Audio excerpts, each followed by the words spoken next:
Peter Obi, in continuation of his thank you tour around the country, stopped over in Nasarawa State, where he met the governor, Sule, who seized the opportunity to continue where other APC members stopped.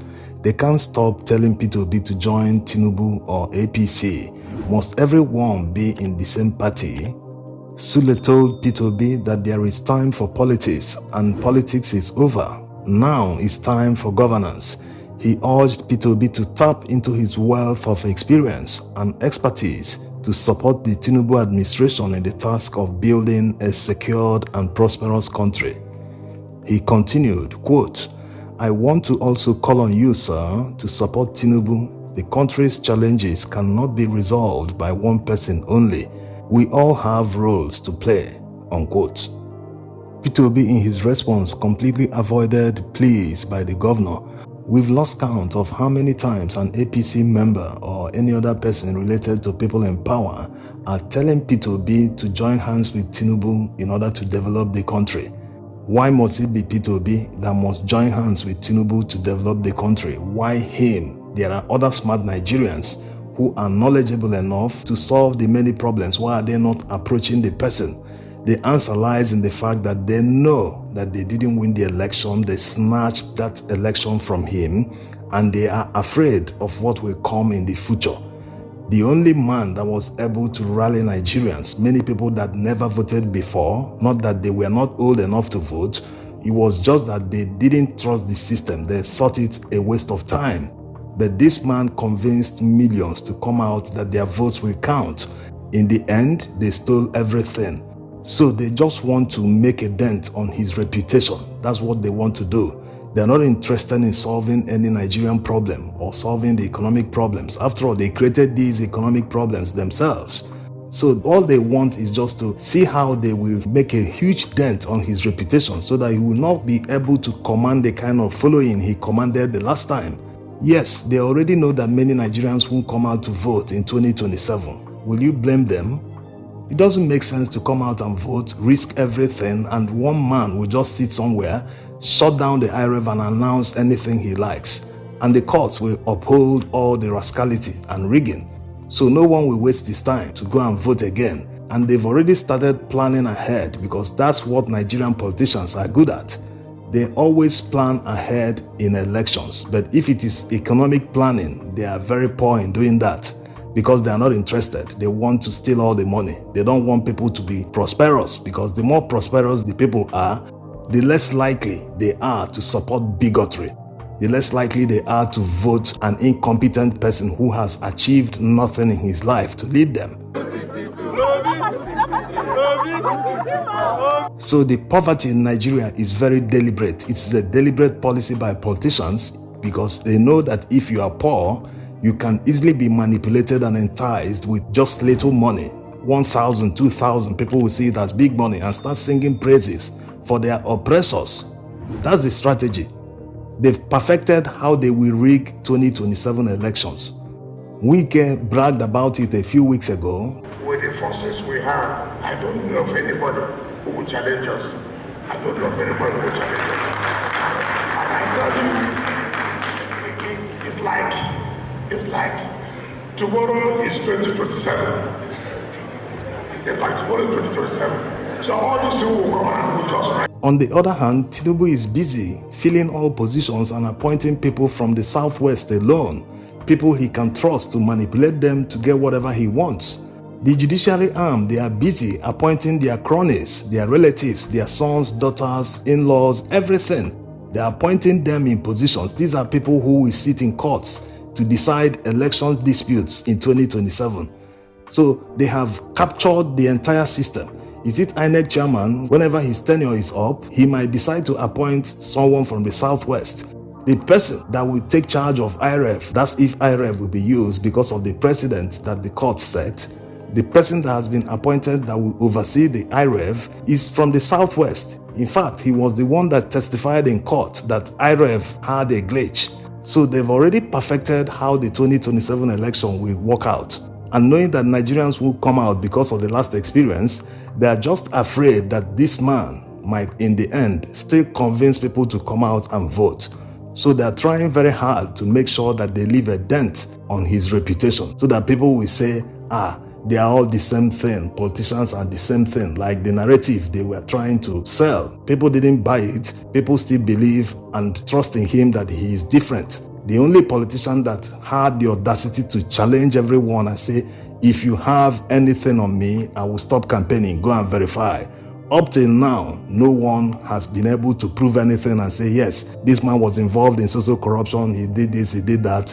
So they just want to make that dent so that people will lose trust completely and say, there's no need. Nigeria is hopeless. We can't get anything, no need fighting. Let me just look for money and travel out of this country. East or west, home is the best. That place you're going, the people of that country built it. They sat down and fought for their rights and built their country to where it is today. We should sit down and also fight for our own rights and build our country the way it's supposed to be. So no one should give up on the country. But certain events will make you lose hope and say, where are we going? Why are people so brazen with corruption? They fear nothing. They know that there will be no consequence because they have captured everything. Is it the police you will run to? Is it the army? Is it the judiciary? A country where criminals are rewarded, people that commit brazen corruption are rewarded in the public. What do you expect good people to do? They will simply leave. They will not give their best. Look at how Tinubu is concentrating power on one part of the country. Why will others give their 100%? They will say, we are not wanted. Since we are not competent, they can't find anyone that is competent that can man any position in the country. They will just say, no need. And when other citizens, especially majority of the part of the country, are not interested in what is going on, that is why the country will not work. Yes, when there is 10 open positions in a country that is supposed to observe federal character, and nearly 90% of the positions are given to one part of the country, it doesn't promote unity in any way. Instead, it promotes division because the others will say, we are not wanted, we are not competent, we are not seen as people who can lead or hold positions. Therefore, we don't care what happens. They will never give their very best. A country works when all parties, whether you're a minority or you are in the majority, when everyone gives their 100%, that will promote the country and the country will be working for everyone. But when others are not seen as being competent, not even competent, that they are not worthy, then it defeats all the purpose. And like the Nasarawa State Governor said, there is time for politics, there is time for governance. It's time for APC to face governance because everything is falling apart in Nigeria. Let them stop inviting P2B to join them. Let them stop inviting people. Let them concentrate on solving the numerous problems they created in Nigeria. Nigeria was at a better position in 2014, 10 years ago. Even in 2018, the dollar was exchanging for about 350 naira to $1. Today, it has risen up to more than 1,600 naira to $1. So they have a lot in their hands. Let them stop inviting people to help them to solve the mess they created. They should at least return the economy where they met it in 2014. If today the naira gains against the dollar, let's say the exchange rate returns to about 500 naira to $1, we should not applaud them yet because it exchanged for far less before they took power. It is until they return the exchange rate to where it was in 2014 that we'll now say, hey, they are now doing better. So let Nigerians not be deceived. If tomorrow the exchange rate falls to about 1,000 naira to $1, it's still not where they met it. They should return it to about 200 naira to $1. Let's end with P2B's story of how a lady donated a whopping 60 million naira to his campaign, but a middleman, whom he didn't name anyway, blocked that money. That money didn't reach his campaign. Let's take a listen. Yesterday will shock you. Just yesterday, I was in a plane. By default, I was in a plane going to Abuja yesterday.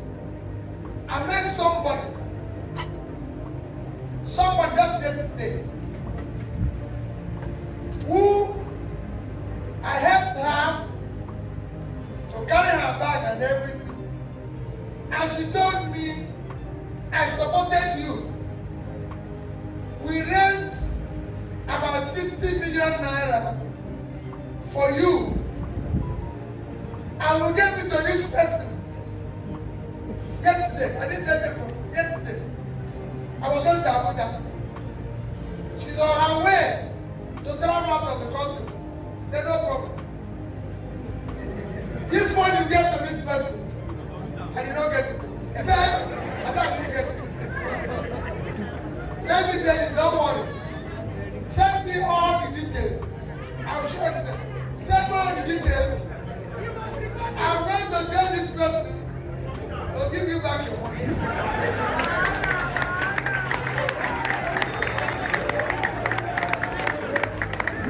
What am I to say? All these things, we shouldn't bother. Those who are calling us names, they will. We cannot be preaching one thing and doing another thing. We're either preaching good and doing good, or we join them and do what they are doing. And that's what I said when I became governor. I cannot come here as part of the solution and become part of the problem.